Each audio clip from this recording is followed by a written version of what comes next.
kagiyudo gima donje igi kagen gimoro. Odhi nyime. Joriembo mag matatu kachiel kod jo taxi e boma ma Migori ne obago ng'anyo ka gidwaro mondo piny owacho mar kaunti ma Migori oketgi e ler ka otenore kod ji mamoko ma koro sani osendhi ka choko osuru to gionge kod opande kata barua mayangogi kaka jotije mag kaunti. Jafwambo marwa Joma miyowa ler mar wachno.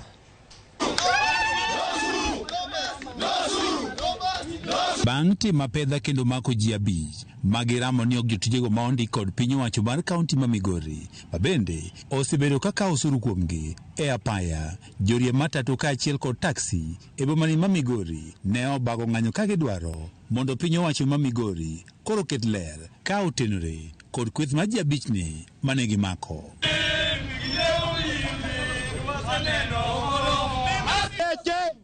Magisemako magitucho be nitie evidence. Giduogo gimawa jo transport sector ne giketo chuma ne gari nyono ka isenyono chuma ketho nitielo to ine michaki chulogi chudo michulo be onge receipt onge kata kumo reflect mar county government. Wakoni pachwa maler no kwadwaro weche sangwenya Migori county. Jo oganda man ka gin gi family gi.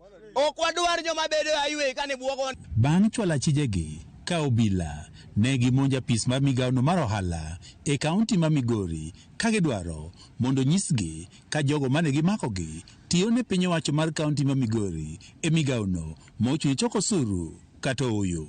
Wadwang'e ni uketogi nang'o to ng'ama chulogi to en ng'a nigi moko bi yie Migori county mangima moko bi yie kata Rongo kata Wendo kata Suri kata Kanye ni jo moko bende donjo e ndara kaka Sangwenya ni biro sando we stage kata biro sando gecho we barabara. Ka otele ko jako majore matatu e kaunti ma Migori Jarieda jorie matatu gi kaachiel kod taksi ne owach ni kwethni ma osebedo kaka osuru kuom gi ndara ok orwako uniform ka bende kata mano bok moro amora manyiso ne gitiyo kod piny owacho mar kaunti ma Migori bende gionge godo. Wadwaro neno ja county government man gi uniform mobedo gi man gi barua mondike go county government.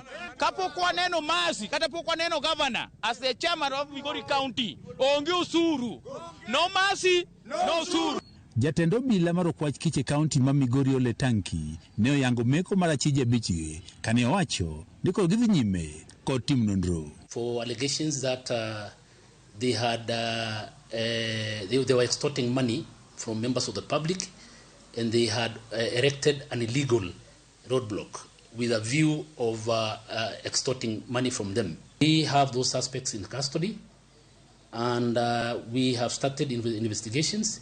Kwethni majore matatu kaachiel kod taksi dwaro mondo koro piny owacho mar kaunti ma Migori oket yore makare mar choko osuru ka giwacho ne gichi ni osuru mathoth mabende kod solo dhi ofuku ji giwegi. Jagoro mar piny owacho mar kaunti ma Migori Oskolima ne owacho ne gisewinjo ywak mane ochwal kod jorie matatu kaachiel kod jo taksi ka bende koro gidhi nyime kod twak kodgi mondo giketgi e ler ka otenore kod ywak margi. Joma, Ramogi TV, Migori.